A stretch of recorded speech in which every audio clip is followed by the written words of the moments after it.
Penetapan UMP 2026 resmi ditunda dan pemerintah menyiapkan skema baru yang tidak lagi menggunakan satu angka nasional. Keputusan ini memicu kekhawatiran di tengah masyarakat, terutama pekerja, karena perubahan aturan pengupahan kini akan bergantung pada kondisi ekonomi dan kebutuhan hidup layak tiap daerah. Apa saja dampak yang mungkin muncul dari sistem baru ini? Seperti dikabarkan sebelumnya, pemerintah melalui Kementerian Ketenagakerjaan, Kemenaker, secara resmi menunda penentuan UMP 2026 yang harus telah diumumkan hari ini, Jumat, 21 November 2025. Hal ini disampaikan langsung Menteri Ketenagakerjaan, Menaker, Yasirli dalam saat konferensi pers, di kantor Kemenaker, Jakarta.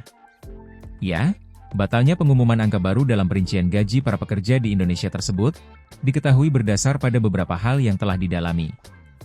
Menteri Yasirli menegaskan, pemerintah tidak akan menetapkan kenaikan upah minimum provinsi, UMP, 2026 dalam satu angka nasional.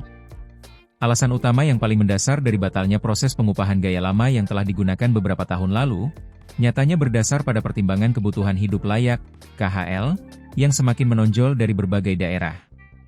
Pasalnya, proses pengupahan versi ini hanya akan menambah kesenjangan disparitas upah antar wilayah yang kini menjadi perhatian pemerintah.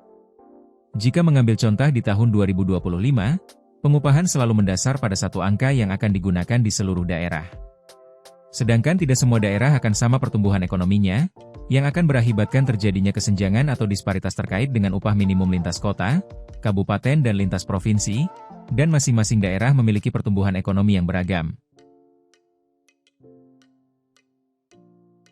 Jadi tidak dalam satu angka, karena kalau satu angka berarti disparitasnya tetap terjadi.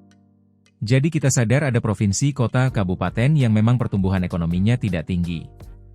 Silakan dia boleh lebih tinggi dibandingkan dengan provinsi, kota, kabupaten yang memang pertumbuhan ekonominya tinggi, jelasnya. Ini menjadi kekhawatiran pemerintah yang berdampak pada daerah dengan nominal upah terkecil per daerah, kota, maupun provinsi nantinya.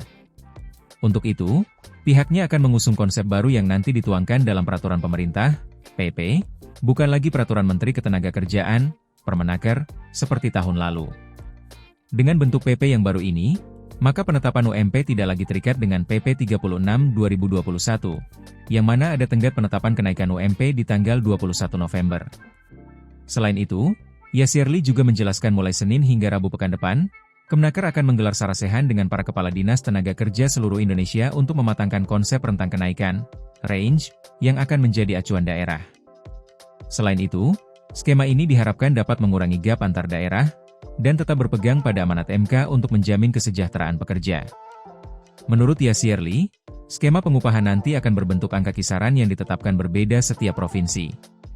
Pasalnya, pemerintah ingin mengatasi ketimpangan upah yang terlalu besar antar daerah di Indonesia. Di mana nantinya pemerintah akan memberikan kewenangan kepada kepala daerah untuk menentukan UMP-nya sendiri, tapi tetap dengan mempertimbangkan pertumbuhan ekonomi masing-masing wilayah.